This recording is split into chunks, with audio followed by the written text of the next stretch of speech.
Ketika seorang narsistik berhasil bikin teman, keluarga, atau satu circle kamu mendadak kompak menjauhi kamu, rasanya emang kayak isolasi sosial. Kemarin masih dianggap manusia, hari ini tatapan orang udah kayak kamu habis ngerampok warteg. Bahkan orang yang gak kamu kenal ikut-ikutan membenci kamu. Tapi coba depersonalize dulu guys. Ini adalah salah satu taktik narsistik, yaitu isolasi sosial. Dalam pola manipulasi seperti ini, ketika seseorang merasa kehilangan kendali atas kamu, mereka bisa berusaha mengambil kendali atas cara orang lain melihat kamu. Ceritanya dipelintir, dirinya diposisikan sebagai korban, sementara kamu perlahan di-casting jadi villain. Plot twistnya, kamu bahkan gak pernah ikut audisi. Mereka membicarakanmu di belakang. Dan ketika orang yang sama, which is si narsistik, harus mengerahkan banyak orang untuk meyakinkan dunia bahwa kamu adalah masalahnya. Banyak orang percaya satu cerita, bukan otomatis berarti cerita itu benar. Kadang yang sedang terjadi hanyalah efek sosial. Orang hanya mengikuti versi cerita yang paling dulu mereka dengar, atau yang paling emosional, atau yang paling meyakinkan. Ini bagian yang penting secara psikologis, yaitu jangan biarkan isolasi sosial mengubah cara kamu melihat diri sendiri. Ketika semua orang terlihat melawan kamu, otak manusia gampang banget masuk mode panik. Berarti gue yang salah, padahal belum tentu.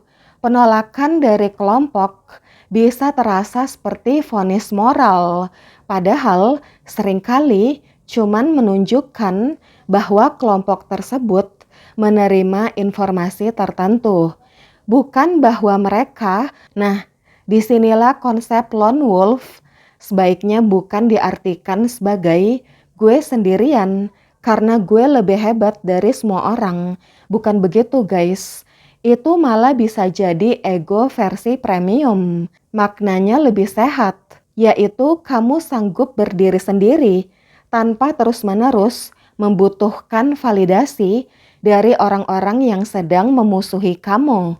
Kamu nggak harus memenangkan hati semua orang. Kamu nggak harus menjelaskan diri kamu kepada setiap manusia yang sudah memutuskan untuk salah paham. Dan kamu nggak wajib masuk ke setiap arena yang mereka buat. Tapi ada satu emosi yang sering ditakuti oleh orang sensitif, yaitu marah. Selama ini mungkin kamu diajari bahwa marah itu buruk. Harus sabar, harus memaafkan, harus tetap lembut, harus kirim doa, harus jadi manusia paling waras. Sementara orang lain sedang bikin hidup kamu kayak grup WhatsApp keluarga pas lebaran. Masalahnya, marah itu sendiri bukan musuh. Yang berbahaya adalah ketika marah mengambil alih kemudi. Amarah yang sehat sebenarnya bisa menjadi alarm. Stop, ini sudah melewati batas gue. Kemarahan ini bisa memberi energi untuk menjauh, menetapkan batas, berhenti menjelaskan diri, menyimpan bukti, mencari dukungan, atau mengambil langkah yang melindungi diri. Yang jangan dilakukan adalah mengubah amarah menjadi ledakan, spam 30 chat, bongkar semua rahasia, maki-maki satu kampung, atau posting sindiran tiap 3 jam, lalu besoknya menyesal sambil ngecek siapa yang sudah melihat story. Jangan kasih mereka footage yang bisa dipakai untuk memperkuat cerita mereka tentang kamu. Jadi, kemenangan kamu bukan ketika semua orang akhirnya berlutut dan bilang, "Maaf ya, ternyata kamu benar, kami yang salah." Itu memang satisfying, tapi jangan jadikan itu tujuan hidup. Kemenangan yang lebih dalam adalah ketika mereka memang sempat merusak reputasi kamu, tapi tidak berhasil mengambil kendali atas jiwa kamu. Kamu boleh sedih, kamu boleh marah, boleh kecewa, karena orang-orang yang dulu kamu percaya ternyata memilih pergi. Yang paling menyakitkan bukan kehilangan orang yang menyakiti kita. Yang paling menyakitkan adalah menyadari bahwa kita ternyata sendirian. Setelah sekian lama, kita percaya, mengira kita punya rumah di dalam diri orang-orang tersebut. Tapi dari situ juga ada sesuatu yang lahir, yaitu kemampuan untuk berdiri tanpa tepuk tangan, mencintai diri tanpa validasi. Kemudian kamu bisa berkata, gue gak perlu membuktikan siapa gue kepada orang yang sudah memilih percaya pada versi yang orang lain ceritakan tentang gue.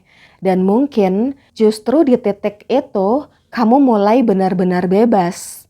Ada jenis kemarahan yang beda kelas, bukan marah yang meledak-ledak.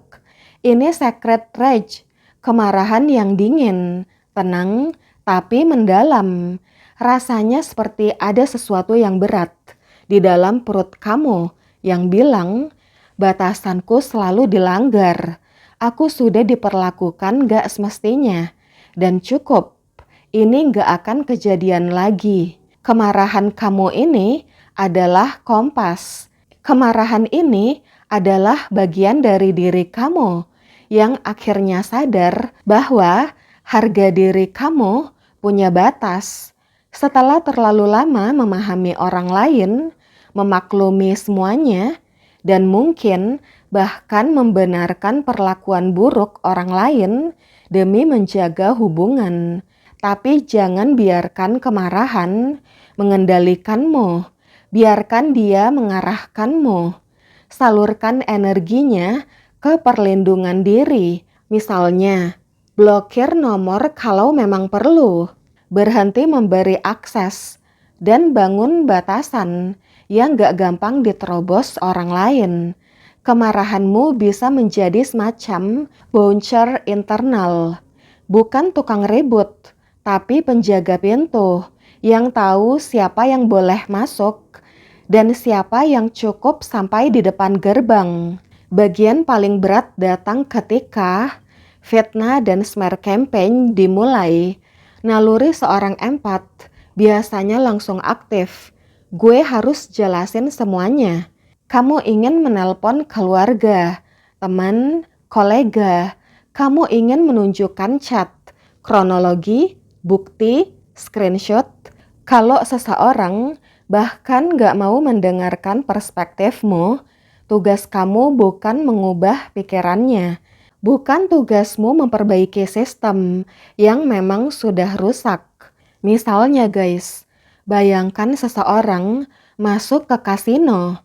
Dia main jujur, memakai strategi terbaik, dan mengikuti semua aturan. Masalahnya, bandar emang sudah curang. Kartunya ditandai, mejanya diatur, dan tempat judi memang gak pernah berniat membiarkan seseorang akan terus menang. Dalam situasi seperti itu, kalah bukan berarti kamu bodoh. Permainannya memang sudah gak fair. Jadi, jangan terus duduk di meja hanya karena kamu ingin membuktikan bahwa kamu sebenarnya pemain yang hebat. Kadang, kemenangan paling dewasa adalah berhenti mengambil kembali sisa dirimu, lalu pergi.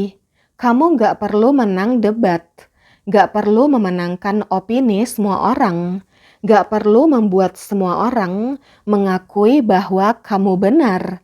Kamu cuman perlu keluar dari permainan yang akan menghancurkanmu. Kamu gak bisa menyadarkan orang yang sudah memilih untuk percaya pada si narsistik. Kemudian, Jangan jadikan pengkhianatan mereka sebagai cermin dirimu. Orang-orang yang berbalik melawanmu mungkin memang telah termakan kebohongan, tapi pilihan mereka juga memberi informasi penting. Mereka menunjukkan seberapa mudah mereka dipengaruhi, seberapa kuat loyalitas mereka, dan seberapa aman sebenarnya tempatmu di sana. Jadi, jangan habiskan energi untuk mendapatkan kembali kursi di meja yang dari awal emang enggak menghargai keberadaanmu. Biarkan mereka salah menilaimu. Biarkan mereka percaya cerita yang mereka pilih. Kamu enggak harus mengejar semua orang untuk mengatakan, "Tolong, percayalah padaku." Serigala nggak akan menghabiskan semalam suntuk untuk berdebat dengan sekawanan domba soal siapa gembala mereka. Kalau kawanan itu memilih untuk mengikuti gembala palsu, ya sudah, kamu pergi. Bukan karena kamu kalah, tapi karena kamu akhirnya sadar bahwa tempat itu memang bukan rumahmu. Nah, sekarang kita masuk ke fierce self-reliance. Awalnya, ketika kamu meninggalkan sebuah kelompok, hubungan, atau komunitas yang dulu kamu kira sebagai jaring pengaman, kesunyian bisa terasa seperti hukuman, tapi juga membebaskan. Yang tersisa adalah kamu. Kadang, justru disitulah proses pemulihan dimulai. Kamu mulai mengembalikan semua empati, perhatian, waktu, dan energi yang selama ini habis untuk memahami orang lain. Kembali kepada dirimu sendiri, dan pelan-pelan sesuatu berubah. Kamu sadar bahwa ternyata kamu bisa hidup tanpa mereka. Kemudian, mereka yang kehilangan akses, bukan kamu yang kehilangan nilai. Kamu mungkin menyadari bahwa orang yang dulu punya pengaruh besar atas emosimu sebenarnya hanya punya kekuatan jika kamu terus memberinya akses. Sang narsistik membutuhkan energimu, perhatianmu, empatimu, dan respon emosionalmu. Bukan berarti kamu harus menganggap dirimu sebagai penyelamat, tapi kamu perlu sadar bahwa akses terhadap dirimu adalah sesuatu yang bernilai. Ketika akses itu berhenti, dinamika pun berubah. Dan orang-orang yang selama ini hidup dalam drama yang sama, mungkin tetap memilih drama mereka. Biarkan saja, kamu nggak harus ikut. Kamu nggak perlu desa yang penuh kebisingan untuk merasa hidup.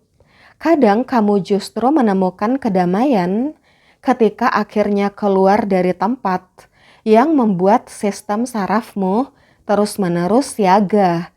Kemudian, isolasi bukan selalu hukuman. Ketika kamu sendirian, setelah kehilangan banyak orang, rasanya seperti sedang dibuang. Padahal bisa jadi kamu sedang dipindahkan. Bukan ke tempat yang lebih ramai, tapi ke tempat yang lebih jujur. Kesendirian bisa menjadi ruang untuk mengenal kembali siapa dirimu sebelum semua drama, manipulasi, validasi, dan opini orang lain mengambil terlalu banyak ruang di kepalamu. Di sana kamu belajar, aku bisa menjaga diriku. Aku bisa membuat batasanku sendiri. Aku bisa menentukan siapa yang punya akses kepadaku. Aku bisa bahagia tanpa harus diterima semua orang. Dan aku nggak harus mengecilkan diriku supaya orang lain nyaman. Itulah fierce self-reliance. Bukan berarti kamu nggak membutuhkan siapa-siapa. Bukan berarti menjadi kuat, berarti harus selalu sendirian. Tapi kamu berhenti menjadikan keberadaan orang lain sebagai syarat untuk merasa utuh. Pada akhirnya, kamu akan pulang ke dirimu sendiri. Biarkan mereka punya pasukannya. Biarkan si narsistik punya pengikutnya. Biarkan si narsistik bermain di kasino yang dia buat, yang kartunya sudah ditandai. Kamu nggak perlu ikut, karena sekarang kamu punya sesuatu yang jauh lebih penting, yaitu kesadaran atas harga dirimu sendiri. Jadi, percayalah pada nalurimu.